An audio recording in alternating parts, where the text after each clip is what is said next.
Alors maintenant, nous allons voir comment on peut améliorer notre scène avec les matériaux substances. Euh, il existe un plugin qui permet d'utiliser dans Unity directement les matériaux substances sources. Et ça, c'est quand même vachement bien. Donc je vous conseille de le faire dans vos projets. Ça peut, pour pas cher, on peut donner de la vie à une matière en fait, à une surface. Et en plus, c'est complètement procédural. On peut changer le matériau un peu comme on veut, selon les paramètres qui ont été définis par l'auteur du matériau. Donc en fait, ce qui se passe, c'est qu'il faut d'abord aller chercher le package sur le store Unity. Il est là, voilà. Ce package, du coup, s'appelle Substance 3D for Unity. Ok. Donc on le rajoute à nos assets. Maintenant, on peut faire Open Unity. Ok. Voilà. Donc il n'y a plus qu'à installer ce package. Import.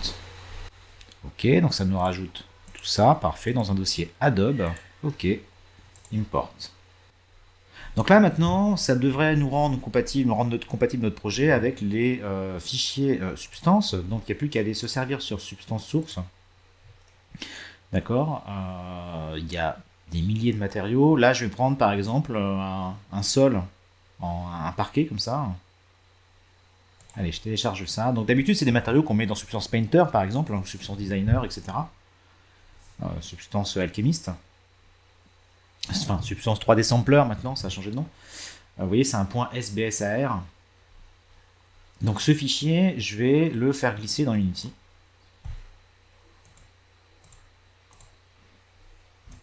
Alors je vais me créer un dossier. Dans Materials, je vais me créer un dossier peut-être à Substance. J'aime bien différencier un peu ces matériaux.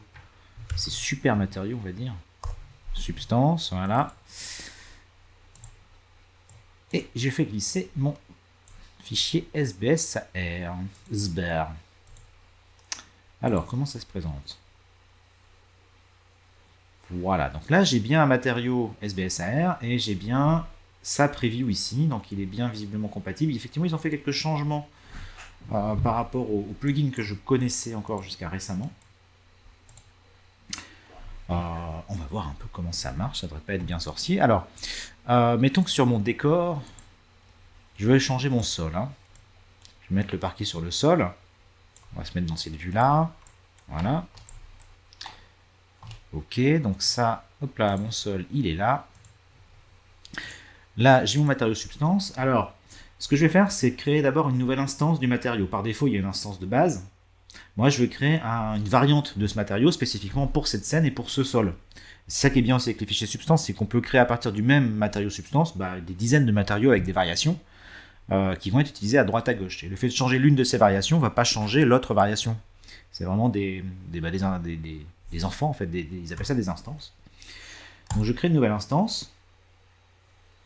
Voilà, je dois pouvoir la renommer, parfait. Ce sera mon sol démo HDRP bois, par exemple.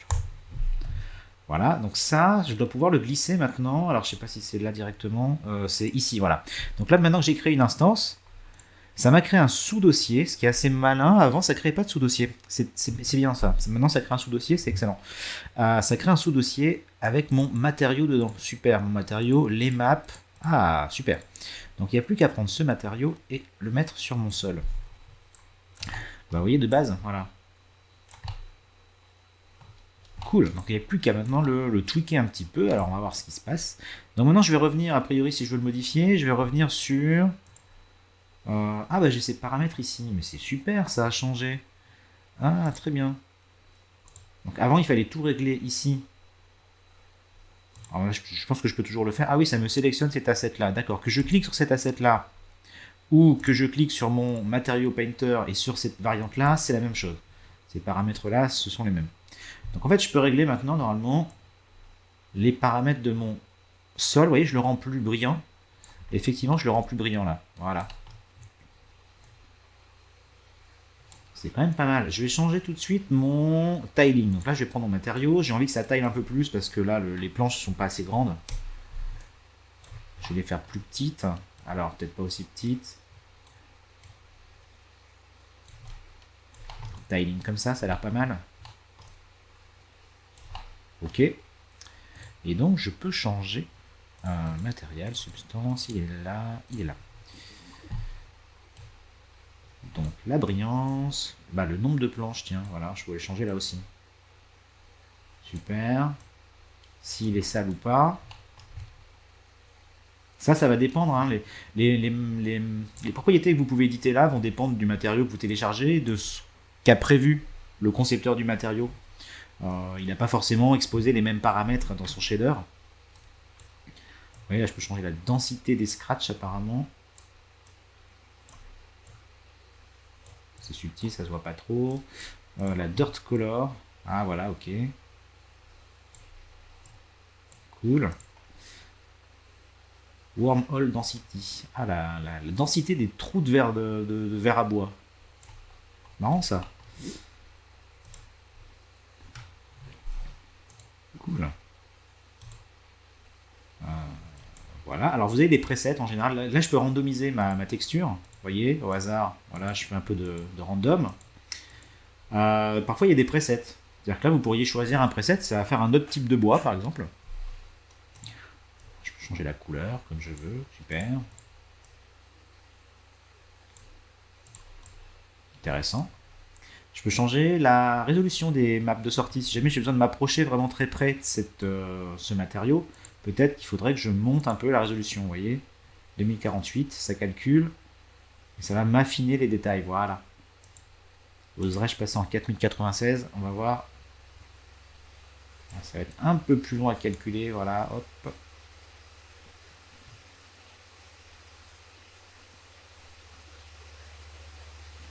Voilà, alors il n'y a pas beaucoup de différence. Donc faites-le si vraiment vous en avez besoin de monter la résolution. Regardez, si je me remets en 1024, ça va pas changer des masses.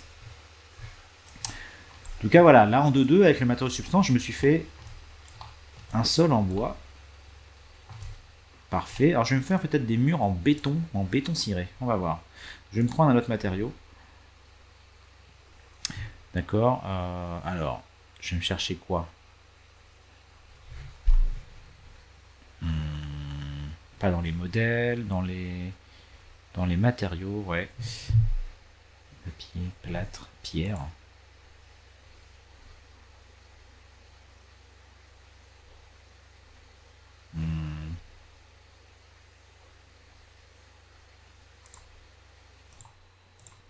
Voilà, donc je vais me prendre, je pense, une sorte de béton ciré comme ça.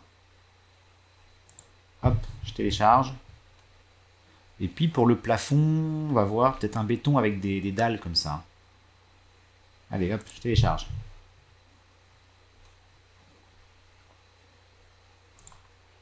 Donc c'est parti, ces matériaux, je vais les mettre ici.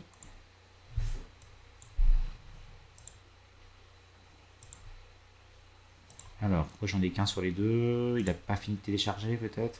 Ah, il est en train de télécharger encore, ok. C'est un matériau qui doit peser un peu lourd. On va voir. Voilà. Voilà, donc j'ai ces deux matériaux, concrète et square sidewalk concrete. On va voir.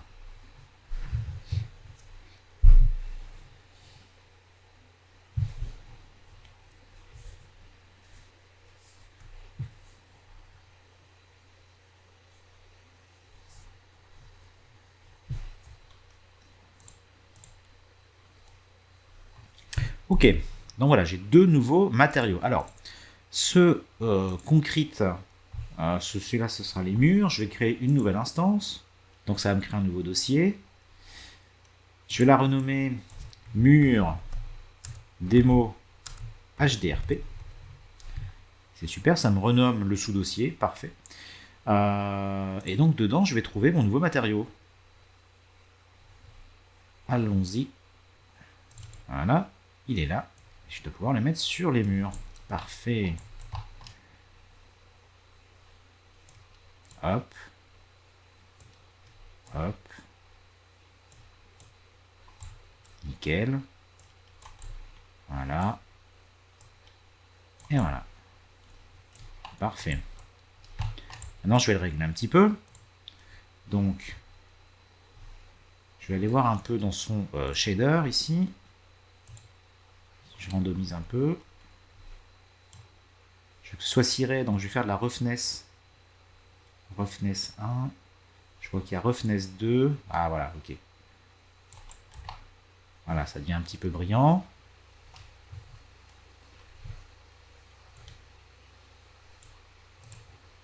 Randomise, ça c'est la couleur. Couleur 1.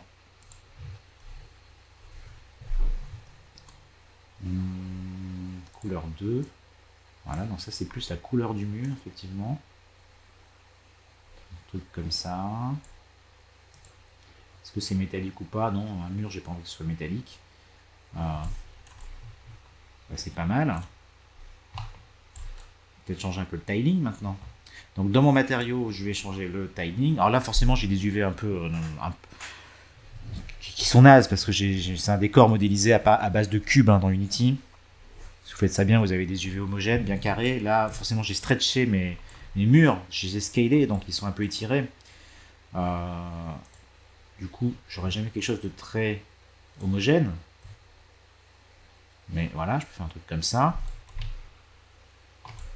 Ok. Et puis, maintenant au plafond, eh bien, je vais prendre celui-ci. Voilà. Je vais me créer une nouvelle instance. Vous voyez, c'est super simple d'utiliser le matériau Painter, le matériau Substance, on va dire. Ça, ce sera mon plafond. Démo HDRP. Voilà. Et donc là-dedans, je vais trouver. Allons-y, allons-y. Il doit générer les maps, je pense. Voilà. Mon matériau pour le plafond. Super. Ce matériau que je vais tout de suite tailler un peu. 4, 4. J'ai envie de voir les dalles là-haut, voilà.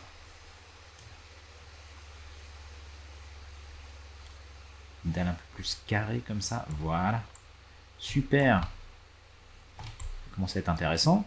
Et maintenant, je vais changer un peu son shader, on va voir ce qu'on peut faire. Il n'y a pas beaucoup de réglages. Un peu plus brillant peut-être. Voilà, j'ai envie que ça brille. Un peu plus brillant. Désaturé. Voilà, bah c'est pas mal, vous voyez, avec peu de matériaux, avec pas grand chose. Je me suis fait une scène qui pourrait être peut-être un arrière-plan pour un motion design, je sais pas. Bien que je vous conseille de faire ça dans un, dans un logiciel spécialisé, modéliser vos objets. Là, c'est vraiment du placeholder. Alors, quand on a mis des matériaux aussi sur les murs, les sols, les plafonds, là, je vous conseille de recalculer le lighting parce que ça va forcément jouer un peu sur le light mapping. Quand j'ai light mappé ma scène à la base, je l'ai fait sur une scène qui était blanche. En tout cas, blanc cassé. Donc la GI en fait va pas transmettre un peu de marron du sol vers le mur par exemple. Donc là il est peut-être temps quand on a mis des matériaux définitifs, quasi définitifs, de recalculer le lighting. C'est d'ailleurs je pense que je vais faire ça juste au niveau du sol. Je vais peut-être changer un peu l'orientation là des planches en bois. J'aime pas trop le sens dans lequel elles sont. Alors j'espère que je peux le faire sans changer les UV. C'est mon sol démo bois. Sol démo bois. Alors est-ce que je peux le faire ici?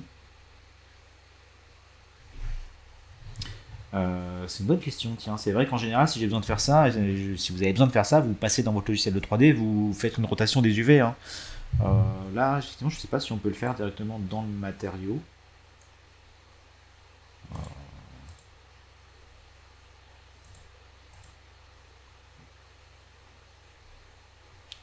Et non, j'ai pas l'impression. En même temps, ça me semble normal qu'on puisse pas le faire. Euh, Du coup, là, en fait, ce qui va se passer, c'est plutôt. Bah, si je veux que ce soit dans l'autre sens, je vais plutôt tourner mon objet. Voilà. Ok. Tac. Voilà. Comme ça. Voilà. Et du coup, pour le coup, je vais vraiment calculer mon light mapping. Ça, c'est indispensable. Parce que vous voyez, mon éclairage, il est toujours là. Il est accroché à l'objet. Light mapping, c'est vraiment. L'éclairage se fait sur l'objet. Et ben c'est parti, je vais recalculer mon light mapping. Ça va pas mal. Et cette planche ici, est-ce qu'on peut pas lui mettre un matériau aussi pour voir? Non, je vais. Oh, si, oui. Un petit matériau pour tester. Un matériau de quoi? Wood aussi. On cherche dans les matériaux.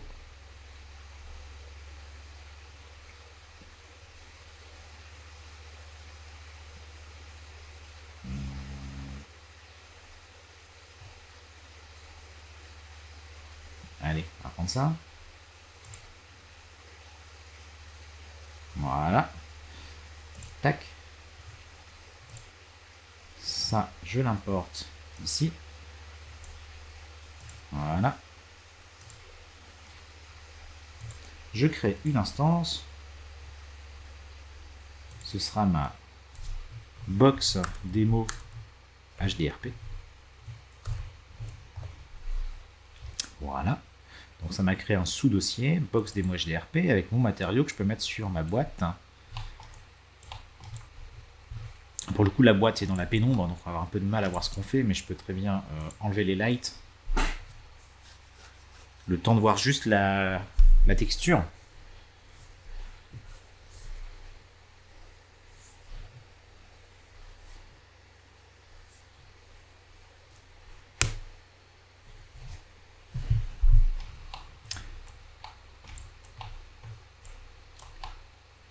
Même si, bon, en fait, on voit pas grand chose parce que sans les lumières, effectivement, on voit pas trop comment le matériau se comporte.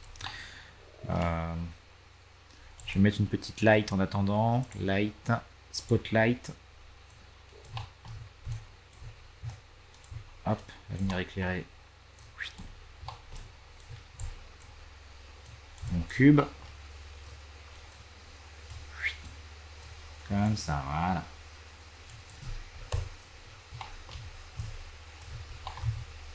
Hop, tu viens là, tu m'éclaires le cube. Super. Bon bah voilà, ça fait un petit cube en bois. Hein. Enfin, de base, j'ai pas grand chose à régler, c'était histoire d'avoir une matière. Hein. Ok. Donc là maintenant, je vais recalculer mon éclairage. C'est parti, lighting, il suffit d'aller retourner dans lighting, de refaire un bake. Voilà, donc c'est recalculé. Vous voyez, si j'affiche mes light maps. Donc voilà, pour l'utilisation des matériaux substances, c'est assez simple, hein, assez puissant. Il faut vraiment s'en servir. Hein. C'est intéressant.